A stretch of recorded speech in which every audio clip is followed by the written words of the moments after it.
তো এটা ছিল হচ্ছে একটি দাওয়াতি ভিডিও, যেটা কিনা হয়ে গেছে অনেকদিন আগেরই। আমি আপনাদেরকে শুরুতে আগে দেখিয়ে দিচ্ছিলাম যে অনেক কিছু রান্না করা হয়েছিল।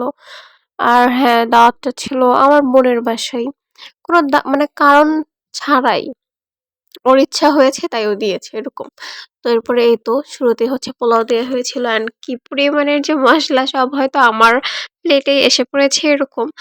আম এরপরে এই তো এটা হচ্ছিল আ এটা মেবি চিকেন ঝাল রোস্ট যেটাকে বলা হয়, বা একটু ভুনা টাইপের ঐরকম।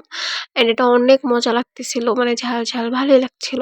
এরপরে দিয়ে দিল বেগুন ভাজা। বেগুন ভাজাটা দিয়ে আমি একটু খেয়ে রেখে দিব। কারণ বেগুন ভাজা দিয়ে না ভাত খেতে বেশি মজা লাগে আমার কাছে। এরপরে তো ভাত নেয়ার পরে দিয়ে দিচ্ছিল এটা টাকি মাছের ভর্তা। নরমালি মাছের ভর্তা না আমার কাছে অনেক মজা লাগে, অ্যান্ড টাকি মাছের ভর্তা আরো বেশি।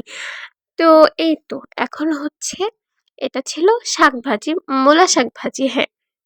মূলা শাক ভাজি না আমি হচ্ছে একবার আ কোথায় যেন, হ্যাঁ, আমার বোনের শ্বশুরবাড়িতেই খেয়েছিলাম।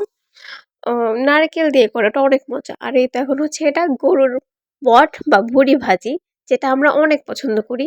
অ্যান্ড মাঝখান থেকে এই তো যিনি আমাকে দাওয়াত দিয়েছে, সে মাঝখান থেকে হাত ধুইয়ে দিয়েছে। হায়!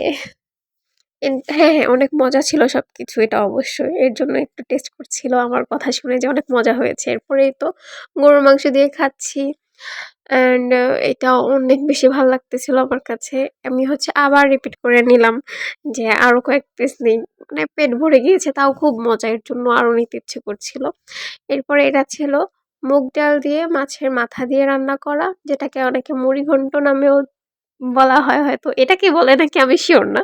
যাই হোক, এটাও মজা ছিল। এরপরে এই তো ডেজার্টে ছিল দই, পায়েসও ছিল, মিষ্টি ফল, এগুলোই আলহামদুলিল্লাহ।